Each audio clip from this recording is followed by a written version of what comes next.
That's okay.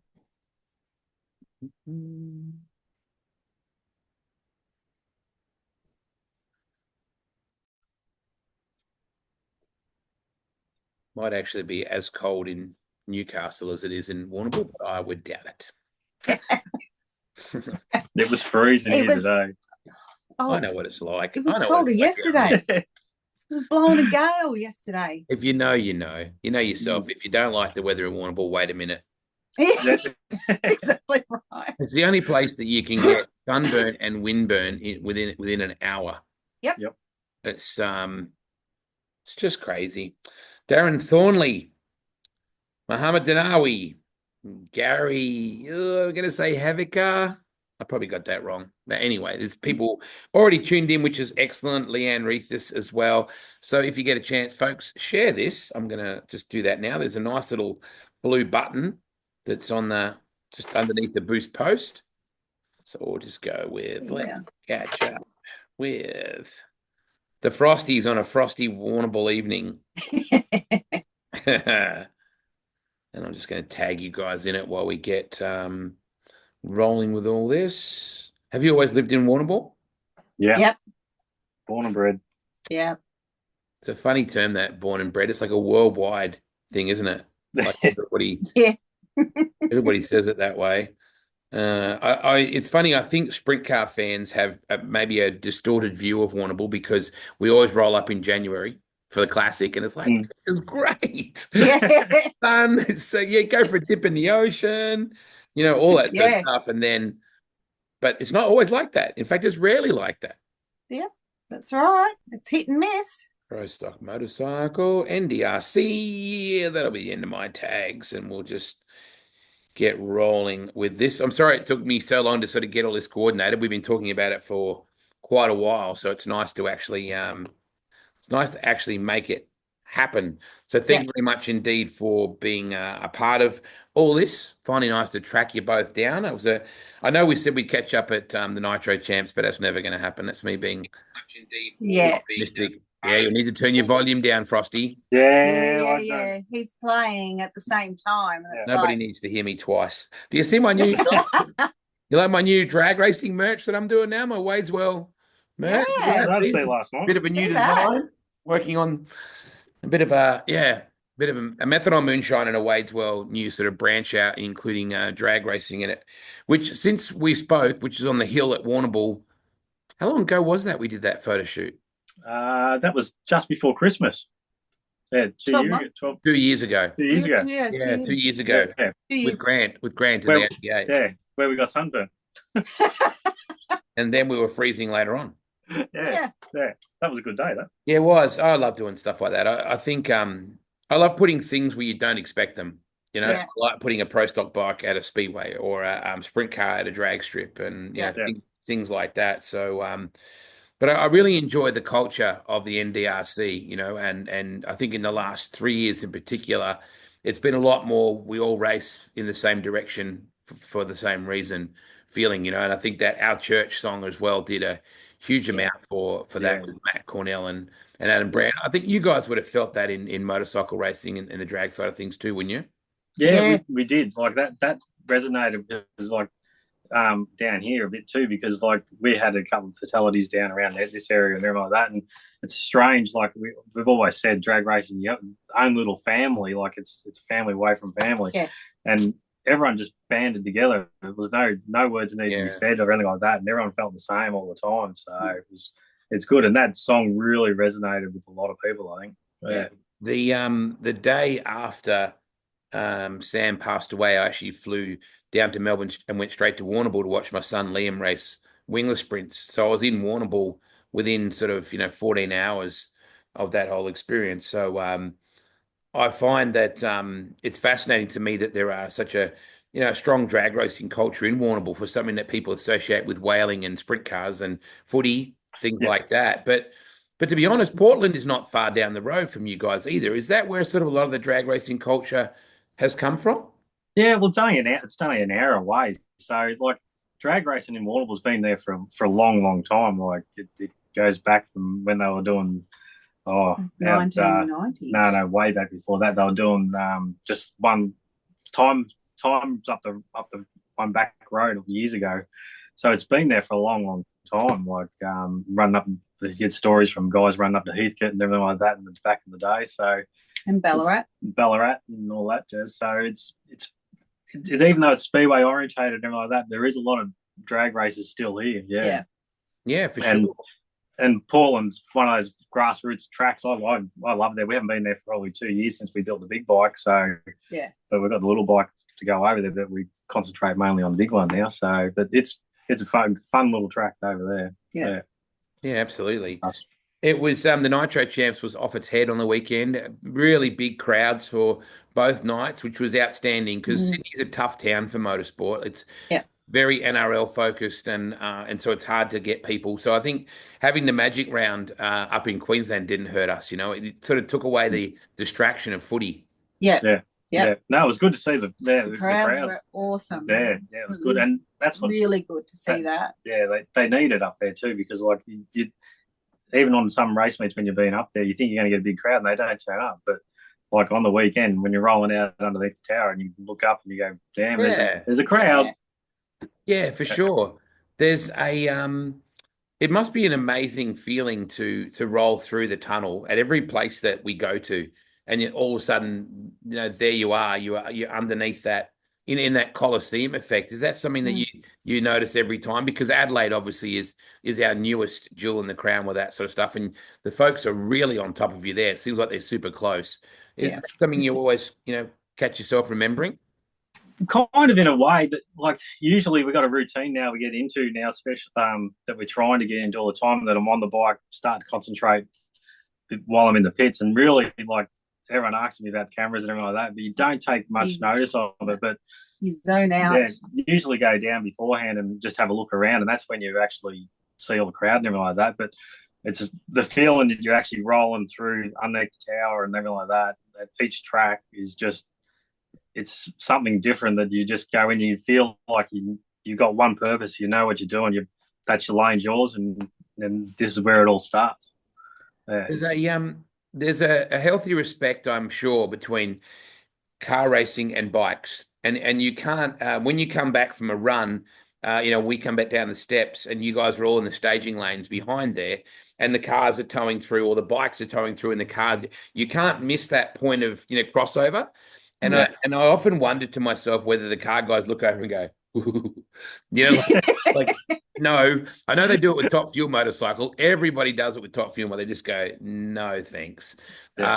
And I think Damo is doing a great job as well for Top Fuel motorcycle, raising, the awareness. And he's such a cool cat. And he's so good with his socials, but he's become really, really good friends with the Aerotho Nitro Funny Car guys as well. So he even sat in one the other night in one of Morris's cars, and I was like, oh, this could be. But I don't think any funny car driver at any point sits there and looks over at Damo's bike and goes, ooh, I'll have a crack at that. No. But is there a respect between bikes and car guys, do you think? I think there is. Like it is.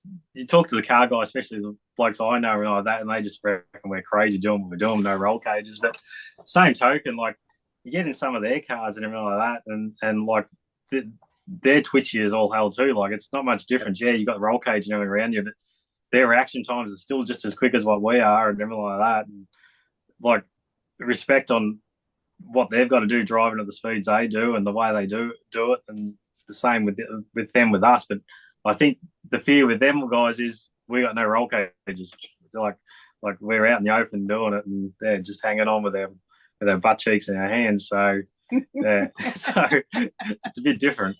Well, at what point do you ever have your butt cheeks in your hands? Oh well, yeah, another story. I mean, I know where you're going with that, but yeah. Trace, what's it like being you? Like, how did all this start? Did you have drag racing in your blood before you met this lunatic, or how did this all come about? No, there was no drag racing in my life before. But in saying that, Tony and I have been together since we were 16 years old. So wow. it has, all the drag racing has been because, well, Tony that's what he's wanted to do. So we're starting out on road bikes, and had a little dabble in cars, and then it's just progressed. And like I love going. Like and as Tony said, like the family, it's a family away from your own. Have some great, friends, really good friends. So there was a period there where he was into cars. Was he any less attractive? Was he a little less sexy when he was driving a car rather than a bike? You can be honest with us. Didn't last very long, the car. Because why? Yeah. There wasn't enough adrenaline. Yeah, I can understand that. Every now and again, you're going to hear ambulances and police sirens and stuff going through. I'm in the backyard of my sons, Riley and Darcy, here in Newcastle. So that's what every now and again you'll hear the sirens and stuff. I promise I'm not on the run. Not that I'm aware of. I've got a good friend that I met in Pella in Iowa, Chase Van Zandt, who is very, very talented. I think he was the NHRA Rookie of the Year last year in pro stock motorcycle. And the bikes look very stable to an outsider looking into it. Like even sitting in the lanes, they look stable. You generally track pretty straight, all those sort of things. But Jake's actually hurt his leg really badly by getting into the wall rubbing on that side. Are the bikes stable at that point, or is it that they get a wriggle up as well? They do. Like, it's as you've probably seen, like when we start on the start line, we have someone up the start line that gets us where we are on the track, checks where the traction is for us and all that. And it's a point and shoot. You've got to make sure you're pointing straight, everything like that. So once they get going, they do have a mind of their own to a degree, and you're on the like you're moving with your legs and moving your body and that straight up. If the track's there, it's good. They take off and they lift the wheel and they shoot like a cannon. But they can have the times when they do squirrel a little bit, and you've got to be wary of it. And crosswind's a bit of an issue. That affects us because they're so light and the speeds we're doing. But yeah, you are riding them from as soon as it lifts the wheel, as soon as you dump that clutch, you're sort of like trying to react to it before it actually goes, with being smooth as well, because you don't want to fight it too much, because once that back tire is planted, it'll go wherever it wants to go. So you got to be smooth the way you go. And as we see with Damo, the way he fights that the fuel bike, we're doing that to a degree, but very, very minute. And so it's one of those things. And like once you're out of the groove, we just button out of it now. So yeah, we don't want to touch the walls. What's the magical number for pro stock motorcycle? With Damo, obviously, and with Chris Matheson before that, it was to get into the fives. That was the, that elusive barrier. Yep. What's the elusive? And in pro stock car racing, it's the 200 point of view. Like what is it for you guys with the magical number? Oh, the magic number for us is just get faster and faster. But like you got Glenn. Luke and Katie's have all run 6-second passes, and I think I would love to see that we are all chasing that 7.0, 7.1 into the sixes all the time. That's what I would love, like what the states are doing. Even they're running lower than that, but magical sixes. I think if once we see the sixes, that's the kill of it. Luke is on the edge of it all the time. I'm surprised that he hasn't ran a six this season yet. And with Trevor and that, with his new combo and that, they'll be pushing the envelope soon too. So that 6-second running up into the 200 mile an hour mark is I think that's the magical number that Australia's chasing now to be consistent around there. Well, the Tremaniacs, so many of those guys in the pro stock are 199.9, 199.8. Like it's just ridiculous how close they are at this point. Is there an affinity between pro stock car races and pro stock bike races? Are you guys like, we're the ones that know how to change gears within that much? We're the ones that have to be more precise? Because can I say this with respect? You're a little bit nerdy. Like it's all about the science, isn't it? It's the gear changes have to be absolutely on point. That whole setup needs to be within this to have the perfect shift. Yeah, it is. And like we took on this challenge there. Like we built the bike 3 years ago, and coming off the comp bike, I didn't realise how much of a stepping stone it was going to be. And talking to everyone, and more research we do and everything like that, the more people are letting us in on how to ride and everything like that. It's the little things, like it's the 10 little things that add up to another 10th and everything like that. And trying to get the track time and everything like that on it is you're always improving that little bit. And like the pro stock car guys, like they're bang on the shift points every time, and like the way they move around and like that, we're similar. But it's like, yeah, we've been chasing a setup for a little while now, but it's just little things, like you're just taking grams off the clutch, and it makes a big difference. And it's mind blowing for us. Like it's total left of field of what we're used to. Yeah. There's a lot of crossover for me at the moment watching this. Timothy Van Ginneken is tuned in. As you know, the Van Ginnekens are like Smith in the phone book in Warrnambool. They're everywhere. Alistair McKean is the newly retired Alistair and Tanya McKean. Yes. They're now no longer in the conveyancing game. So congratulations to both of them for doing that. So Jill and Rick are saying Tony's never hit a shift point yet, Wade. Rick, that's brutal. You know, in car racing, you know, you can the thing gets up on the tires, or you have clutch issues, or you overpower the track, or you underpower the track. There's so many different elements. And I took Alistair and Tanya to the bend. They came to dragway at the bend, and their minds were just blown by, you know, the horsepower and the science and all that sort of stuff. What is the critical mass in pro stock motorcycle? You know, you don't blow the tires off at the lights, I don't imagine. But what are the difficult parts to master with it?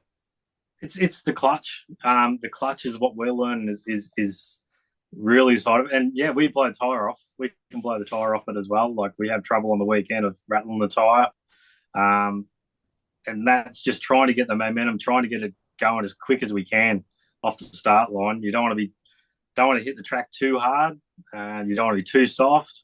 You don't want the thing to pig root like it was doing on the first couple of passes and over Western Australia as well. So just find keys and that's where Rick and that are starting to tune it, and we're trying different setups to try and what suits us, etc. like that. So it's just that fine tuning of getting that thing going as fast as you can, as quick as you can, without anything breaking traction or doing something else that you don't want it to do.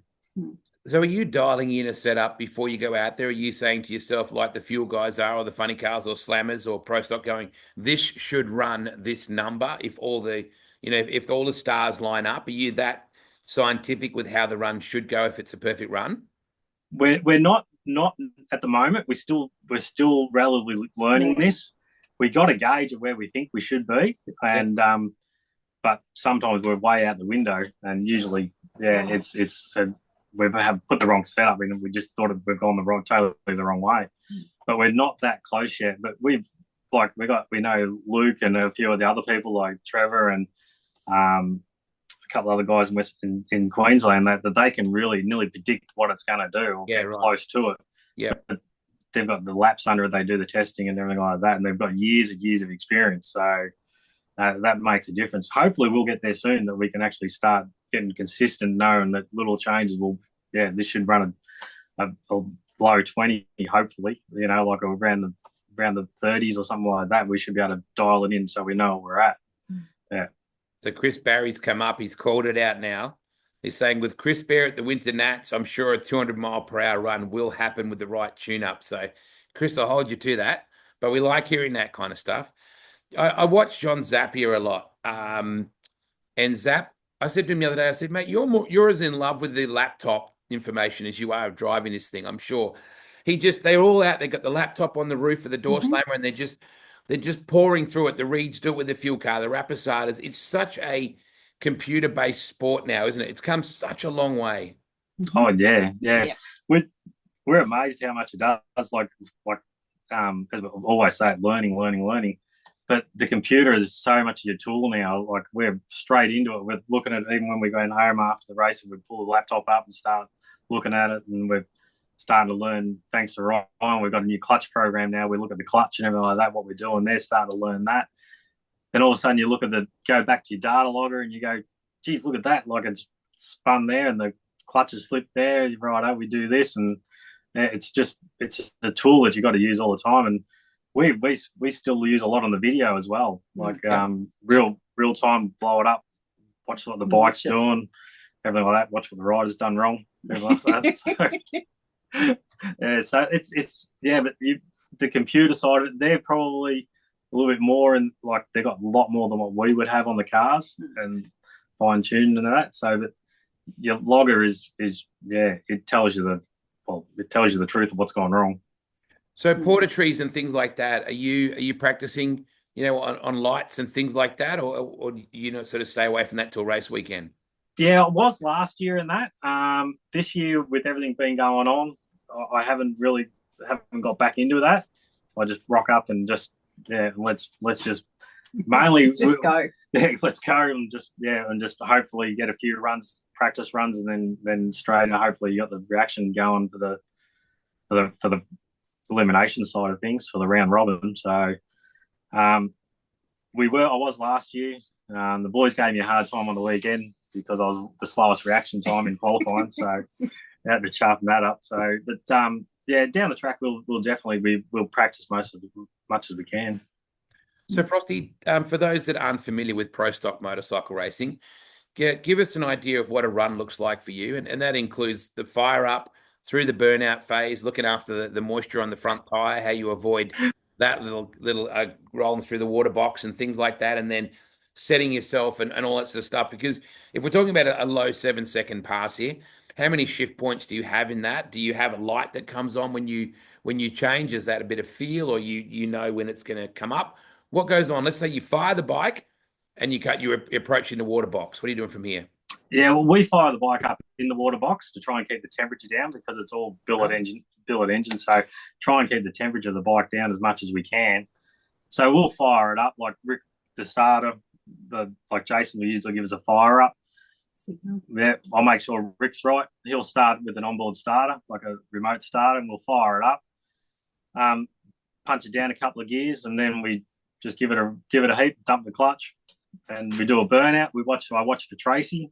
Between Tracey and Rick, they coordinate how much of a smoke we want compared to what we were trying to achieve. Okay. So yeah, I'm not allowed to do big smoky burnouts like I used to years ago. What? Yeah, I know. Someone should sponsor me a tyre and we'll be right. Okay. But we do that and we come out of the burnout, and by then we've got Jill up on the start line. She's picked a spot for me in the track where we want to go. We normally we have sort of like, we don't talk a lot on the start line now. We sort of like usually hand signals or eye contact, and she'll pick a spot where I'm happy, looks like the track's right. She'll make sure it's nice up there, or she'll make a decision where I go. We'll roll up to the start line, change it back into neutral, just calm the nerves, everything like that, and take a couple of deep breaths. Yep. And then we'll go into the stage. We'll look across, make sure who's how far they are close, see where we are to the line. I'll put it in first gear. Tracey will pull the flag out, which allows us to change gear because we have a button air shifter. Yeah, right. So then we'll go in. I'll start my sequence for the start line. We'll go and bring one bulb up. We'll see where the other person is, whether they've already pulled the bulb up or what's going on there, and then we'll roll into the second stage. And then as soon as we see both bulbs light up, and once we just full noise on the throttle, and then launch it at 7,000, whatever revs we got it launched at, between 6,500 to 8,000 revs. We'll launch the bike at. Yep. Dump the clutch and hang on. Wait for the shift light to come on and punch the button. And we'll punch the button 4 times. We've got a 5-speed, so 5 gears will change, and then see where the bike is halfway down the track or wherever we are, and just move it around. And then by the end of the track, we'll hopefully we're doing like the high 180s mile an hour and low 7-second passes, and then try to slow down. What does punch the button look like, by the way? When you're saying that, when you're changing gears, how are you doing that? Well, it's a little air shifter. Like it's just a little button. So on the left-hand sideways, we dump the clutch. Yep. We move a hand across it, and it's just a little button. And it's an air ram on the gear shifter, and we have a shift kill in the motor on the computer, and it cuts the ignition out for a millisecond. Yep. And it just air ram just shifts it into gear every time we hit the shift point where we want it, usually about 12,000 revs, 12 to 13,000 revs. And we'll hit the button. The shift light will come on. And we got a big shift light to make sure I can see it. Which, and you still miss it. It's good to have a wife. She can remind you of how you're doing this. Yeah. Don't worry. I'll get ribbed every time I come back. Yeah, usually something's up. So, and we just punch the button every time. So do you find yourself doing this during the week? Like, are you visualizing stuff, or are you sitting at? I've always wondered what drag racing diehards do at traffic lights. Do you just tune out, or are you like just playing little games in your mind, or how do you do that? No, really, it's not a lot. When I get to the track, I do. Like we were talking that before. I'll go down to the track usually a little bit earlier and everything like that, and have a look around. And I'll just sit there and I'll just react to the lights coming down and things like that. And but usually, sometimes I was back years ago when we were running in the comp bike and that, I'd come down the shed and just practice a little bit and that. But I think I've been doing it long enough now. It's just muscle memory now. Yeah. So yeah, and once you're comfy on it, it all happens in a flash. So yeah. Do you ride a motorbike on the road, Frosty? Yeah, I do. Yeah, a little bit, not as much as I used to. Yeah. It's where it all started. Bikes and like that. So yeah. So where did that passion come from? Well, it started. Well, it was always speedways, down here, everything like that, and like we were mucking around. I used to work for John Morse and that, and so I was crewing for him on the dirt modified and the super rod and everything like that. And, yep. Done all that, and it was funny enough that we just we went to Heathcote one day and I met Des Wollstonecroft. Yeah, another great speedway name. Yeah. So he come into work one day and said, "Oh, do you want to come away crewing?" So I said, "Yeah, no worries, we'll give that a crack." And eventuated from there. We've done that for a little bit, and I met Glenn Worcester. He was a good mate for years, and we joined the drag racing club. And we said, "Well, let's get the road bikes out and have a crack at that." So we went to the local airport and done that, and we started racing everywhere around the town. Like we went from Portland, Coonawarra, Whyalla, things like Ballarat, riding the road bikes, and then Caston, done all that, and then Glenn brought a drag bike. I went crewing for him, so we done that for a year. So as well, crewed for Des as well, and then Glenn said, "Right, I'm buying a bigger bike." So I said, "Righto." Said to Tracey, I said, "What do we do?" And she goes, "Well, you're not carrying two bikes. You can sell the road bike, or you can keep the road bike and buy a drag bike." So we sold the road bike and brought our first drag bike, and it's just progressed from there. So we've had 3 bikes since then. There's a great community in pro stock motorcycle. They're like a lot of categories in motorsport. There's a very tight knit group. I think you're all focused on. And, one of the coolest things you do is come back down the return road in a group. I remember sort of seeing that the first time at the dragway at the bend going, damn, that's cool. Like it's like this, not a bunch of bikers, but it kind of is, it's like, all right, boys and girls, let's line up and let's just roll down past the fans together. It's super cool. Looks good. Yeah. I like it. I agree. It shows unity, and it also it just looks cool. Yeah. Everybody come down the return road like that, because drag racing is very unique in that you never really leave the fans. Like you're obviously the track being a straight line, but you zoom away from them, but then you come right back. You don't come around the back of the grandstand. No. You come back past the fans. So it's very cool like that. Yeah, it is. It started to get done. Like it hadn't been done for years, I don't think. And it got done the first time, I think it was over in Taylor and Taylor, and we come up with the idea of it. Yep. And we got such a rapport for it that it was good. But it was actually good. You come down because you all stay down the bottom end. You talk to each other down there and about the runs and things like that, what's been on. Then you all come down, and I think it showcases because we're such a small field still at the moment. Yep. It showcases it a bit more, and everyone gets to see what all the bikes look like and close up and all together, not dribs and drabs. So it's all the old thing, putting on a show for the crowd, which you want. Now I saw you do that at Perth for the Westerns, and I was genuinely shocked because I try to keep an eye on what Group 1 categories are going to be at the NDRC events, and then I heard I actually saw your bike. I was like, wait, hang on a second. Pro stock motorcycle aren't here. And it turned out it was more of a demonstration style concept. Explain how you put that together, who helped you to race at the other end, and why you did that. Yeah, well, it's been on the cards for years. I was talking earlier that we've always wanted to go over there and race. Ever since we had the mod bike and everything like that, that we wanted to go over and race in Western Australia, but it's never been put into fruition, if that makes sense. So, but then with what happened with Trace last year and that, and we just said, right, let's make a plan of attack. We talked to Rick and that, and over Christmas time, we said, right, let's head over there because we don't know when we're going to have a round over there with everything's going on in drag racing at the moment and everything like that. So we'd love to go over there as a class, but we said, well, we don't know when that's going to happen. So we said, right, we'll take a holiday while we can. We'll make it over there and we'll have a 3-week holiday and we'll race over the bend at the same time. So to Perth, sorry. And so we touched base with Ryan Learmonth over there and we said, oh, mate, you've come over here heaps of times.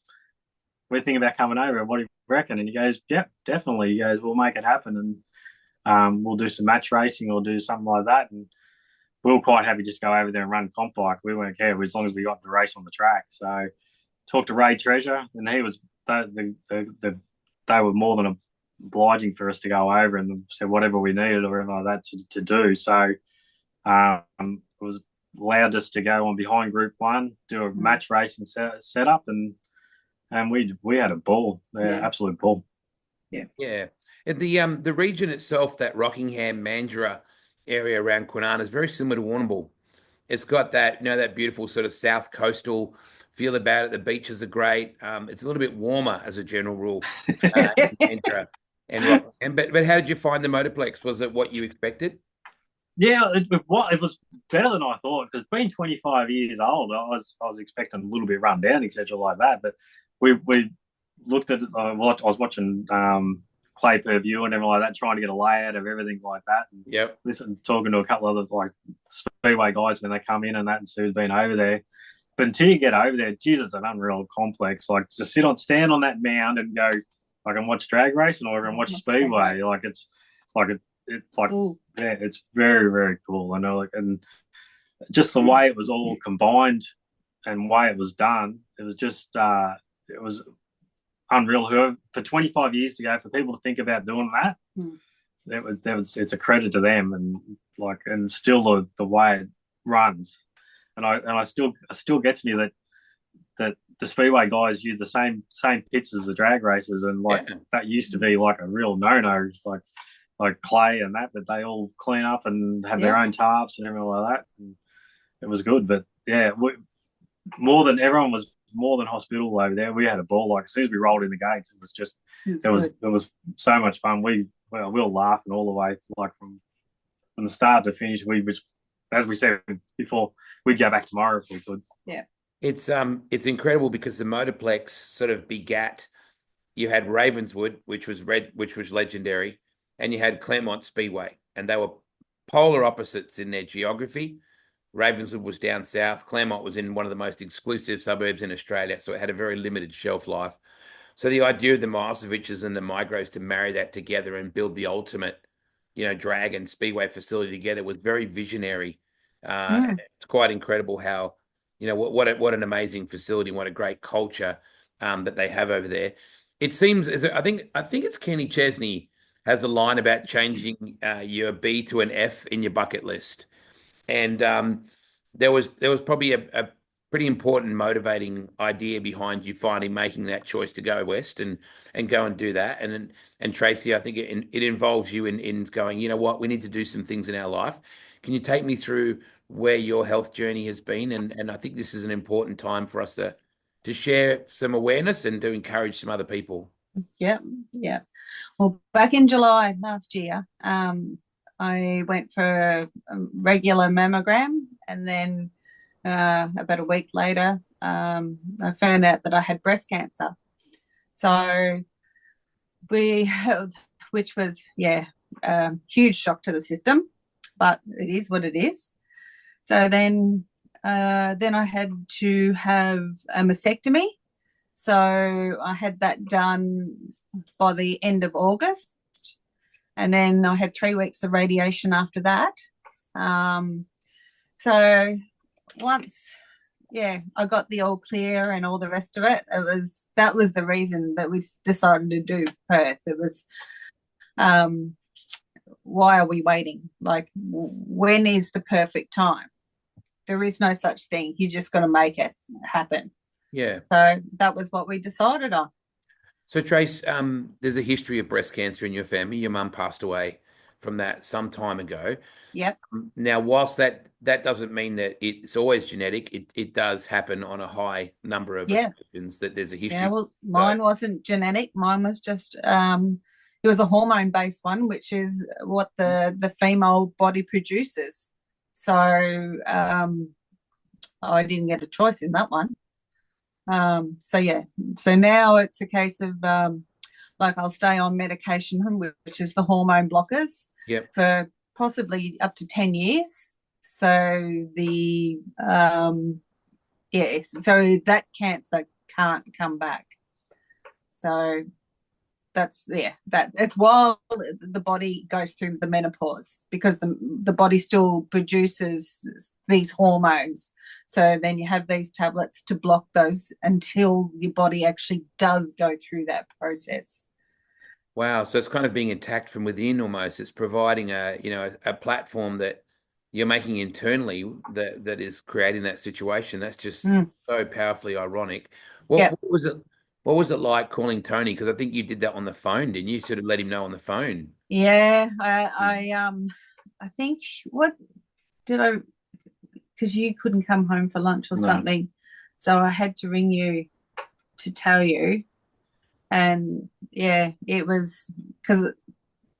So I remember I got the phone call in the morning, and I didn't. No, you might. Did you come home?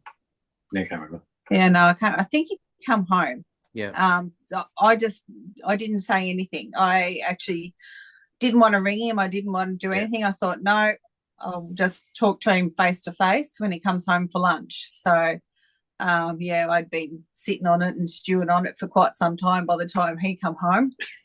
And then it was just a case of, really? Yep, really. And then, the day I told him, we ended up having an appointment with my GP. Yeah. So it was, for us to both go in so we could find out what was the next plan of attack. It was like, because you get told this and it's like, okay, how bad is it? How big is it? Where is it? So, but my GP was amazing. She has kept us in the loop of all the tests that you have to go and do prior to going to see the surgeons to find out what your treatment plan will be. So, So you had the mastectomy pretty quickly in that. It was about 7 weeks after the initial diagnosis. Tracey, it's obviously a topic that, people probably didn't expect to tune in for us to talk about, but I think it's really important to help people understand as well. A woman's breast does not define them as a person, not in any way, but there is certainly there's certainly an emphasis placed on it in society, right? That's where your sexuality or where your beauty comes from and all that sort of stuff. When you get to that point where they say, they're going to be gone and we need to do this now, I don't imagine there's any time for what you think in your mind is what makes you feel beautiful or any of that sort of stuff. And certainly not in Tony's mind either, right? It's like, this needs to go. Yep. When we got told the news straight away, like we had our down Jump them off. downside and everything like that. Straight away, we just gone, like, when we had the decisions of what we had to do and everything like that, we just said straight up. And I said to Trace, I don't care. Whatever it takes, whatever needs to be done. Whatever I wanted to do, he was happy with. Yeah, like it's at the end of the day, they're boobs. Like it's one of those things. Like it's if she hasn't got them, she hasn't got them. It doesn't change what she what she means to me. However, we did talk about the reconstruction process a little bit before we started on this, and there seems to be a bit of conjecture as to who gets to choose the replacements. sizes and the dimensions of this concept. So, Tony, do you feel like you're going to get any input in this at all? Probably a real little bit. So the magazines you're bringing home and stuff like that, photos on your phone, I don't think you got a chance. No. Nah. Look good for photos though, like with the bike and like that. So. New team shirts next year. Trace, Like boobies on the front. Trace, you were saying as well that a lot of women hesitate to go and get this checked, or they even get that kind of warning as well, and they still don't. Is that a fear of the unknown? Like when this came up for you and you had to have your initially your mammogram, you go into it thinking, geez, I don't know what's going to happen here. Is it a scary thing?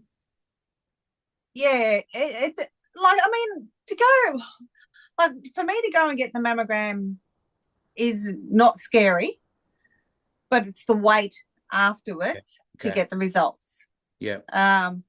Because the results, I think it took them about 6 weeks, I think. Because they say you get your results back between 4 to 6 weeks. Well, it was 6 weeks by the time I got my results. It's a long time, isn't it? Yeah. And it's always like, it always plays on my mind, even mine when Tracey says she's going for the appointment of that, because with what happened with her mum and everything like that, it's always in the back of your mind, what if, and I think I won't say we were expecting it, but when we got told, surprised in that sort of sense. So, not that I had any feeling or thoughts in that way, but it was just a case of we weren't surprised. Yeah. I think that's been on the journey we've been on before with Tracey's mum years and years ago. I think Tracey was so strong about it and everything like that, and said, "This is what we're going to do. We're going to nip it in the bud now, and just do what's got to be done." And that's where the doctors and that were so good down here. Yeah, but they didn't give us any. They might have been thinking different paths of travel that we're going to travel doing it, but they just had a clear cut. Every time we went out of a meeting or anything like that, this is what we're doing. Yeah. These are the next appointments we've got to have. This is what's going to happen. And it was just continuation of each time we had an appointment. Like it was just, there was no, shouldn't say the bad thoughts were there, but they were giving you so positive of what's going to happen. This is the journey we're going to be on. There was no, there was one focus and that was it. Well, I mean, it's almost similar in some ways to what you're doing on that motorbike, right? You've got a lot of noise, a lot of external noise, and a lot of things that could go wrong. But all you're looking at is that one result at the other end as you go past that time board. But Tracey, I would imagine that mental toughness in this side of things is so important, because if your brain wanders and you get into some space that you don't need to be in, that must have been hard though. Yeah, yes and no. Once I got the diagnosis, I was just steadfast. There is no other outcome. I'm sorry, but this is what's happening. I didn't really waver. Like I don't think I even shed a tear when I found out or anything. The hardest part about the whole thing, which is going to sound strange, was to tell my kids and my family that I had breast cancer. Yeah. That was what was making me sick to my stomach. Really? Because of what we'd been through with Mum. Yeah. So it was just like, oh my God, I have to do this to my family again. Isn't that incredible though, Tony? Mums and wives and mums in particular, they don't get to live their own life.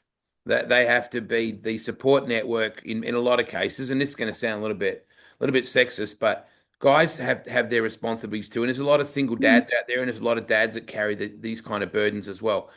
But ultimately, it's a mum's focus the minute she gets home to make sure that the kids are taken care of. That these things, I know that's a stereotypical example, but the truth is, you would have been thinking more about the kids and Tony and your family than you were about yourself. I'm just going to take a stab at that. Am I right, Frosty? Positive, 100%. 100%. It was, yeah, to tell the parents that was a hard day. But yeah, no, like even for the, like, I can remember like when the mastectomy like when I had to go to hospital for the mastectomy, I didn't have an ounce of nerves. I was as calm as can be.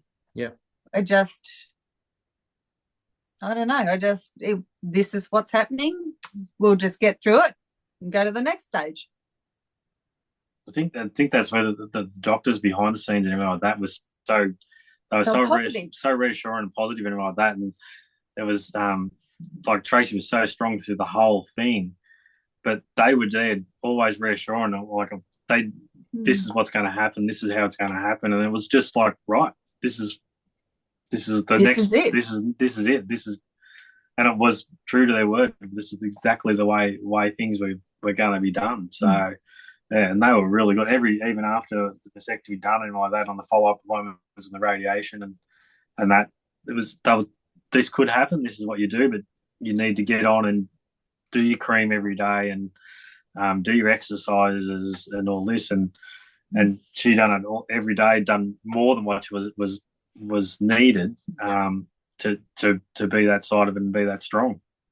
So it sounds like you need to take this doctor to Willowbank with you, Frosty, and you need that doctor to lean in and whisper in your helmet just before you go.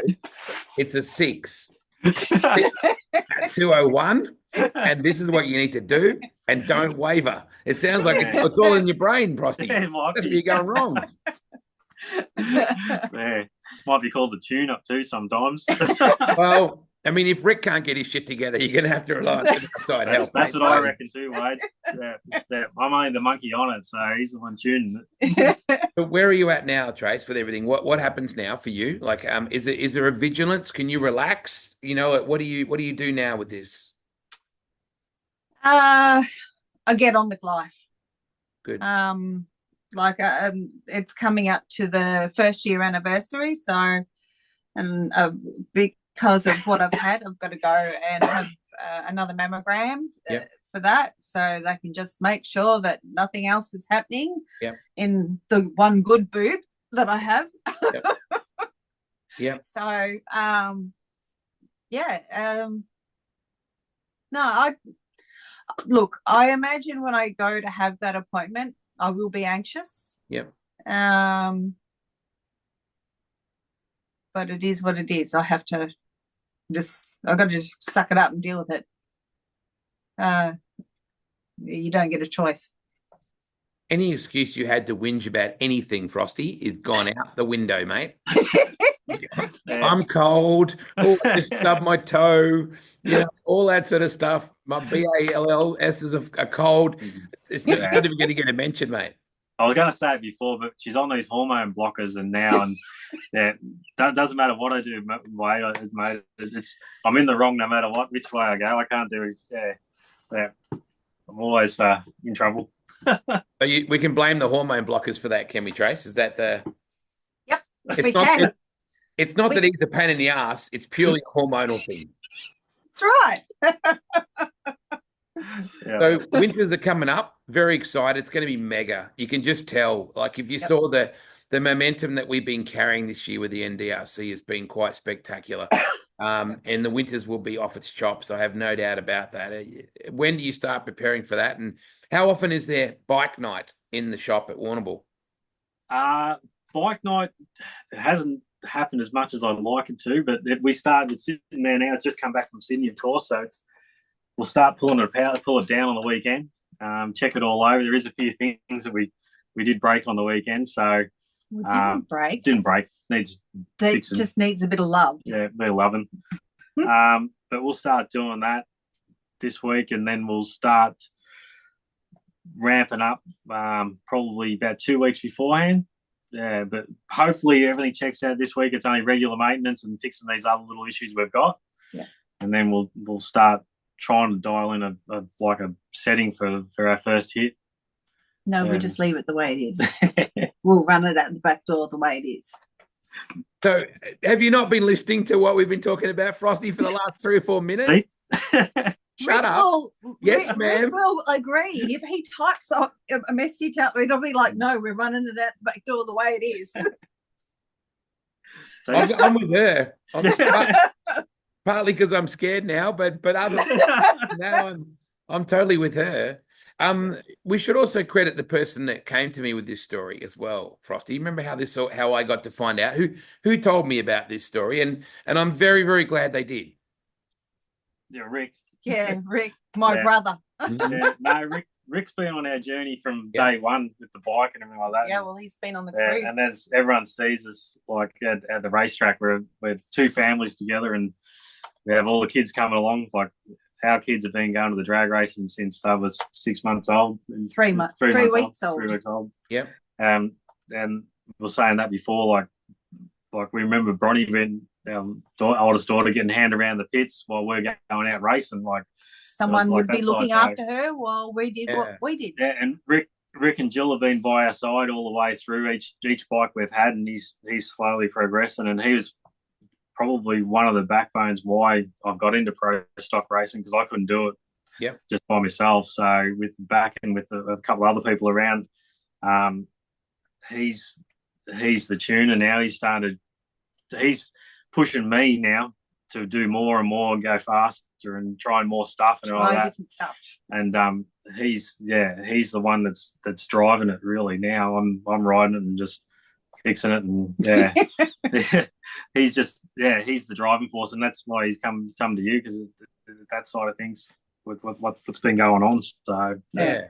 And I'm really glad that he did, because I often remind people that what you ride and what you drive are cool, but they're nowhere near as cool as people. And I fell in love with drag racing this time around, because I've been involved with it over the years a couple of times, but more this time than ever because of the people. And it's the stories, and when we got to hang out up on the hill, at Warrnambool up at Premier Speedway, and just shoot the breeze, and you can never assume that someone's not a drag racing fan because they're involved or they're not involved. It's if you're a fan of people, that's I think what I love most about what you guys do. And I really miss Rob Cassar, in Top Fuel Motorcycle, because I love the way he has the Spanish movements with his hips when he's doing the burnout. He's like, I'm going to do the burnout now. So I miss those kind of people, and Pro Stock Motorcycle is very much like that, right? It's all in the hips, Trace, isn't it? It's definitely in the hips. Trace, biggest skids, Wade. Biggest skids. Well, if you get that budget for the tyre, maybe we can do that. It's cool that Damo Muscat is tuned in as well, and is love watching your progress. And Damo's been doing such a killer job, not even with the fives, just as a person in his socials. And also cool to have Morris Allen tuned in watching as well. Momo knows a thing about going fast on two wheels as well. Trace, before we go, look down the barrel and tell any woman that's in this room, or any partner of a woman that's in this room watching tonight, don't be scared to find out. Like, do something, get tested.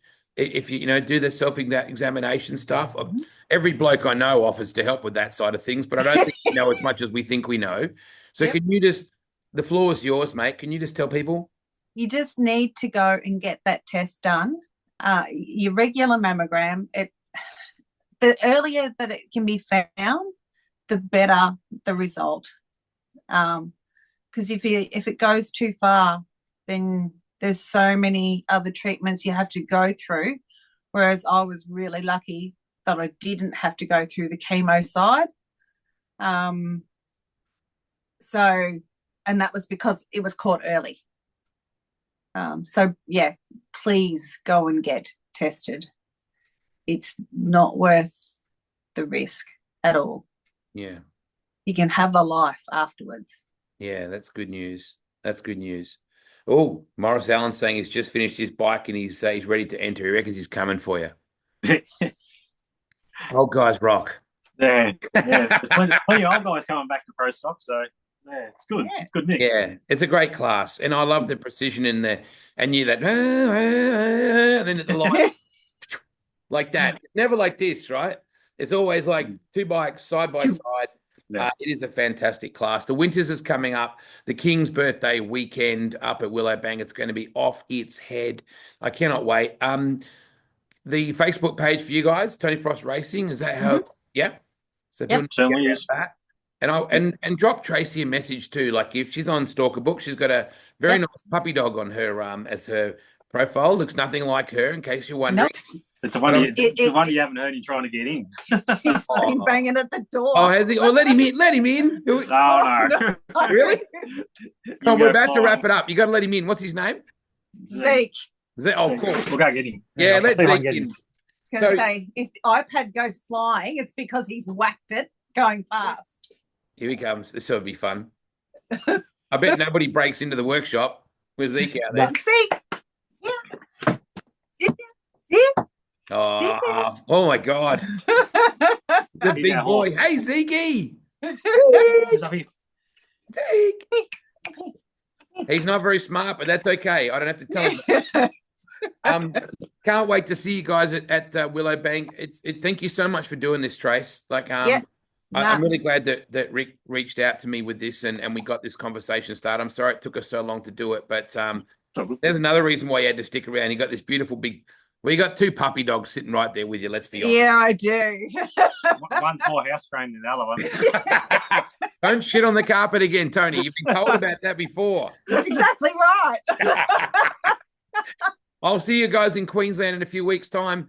Wonderful to talk to you. Keep on rocking, Trace. I'm really proud of you. I'm proud to call both of your friends and look forward to seeing you in June, all right? Definitely. So good to have these guys. The Frosties in a frosty part of the world. Although in about a month's time, Willowbank's going to be looking very, very balmy compared to what Warrnambool's like. It's going to be looking divine. Divine. I love it. See you, Zeke. Be good for mum and dad. Thank you for joining us tonight on the deep end, everybody. And just be kind to each other, right? At the end of the day, the world's getting to be a really crazy place. Just be kind. Love the people that you love and tell them that you love them often. P.S. We'll see you next time. See you, mate. Thanks. Good night. Good night, Nikki.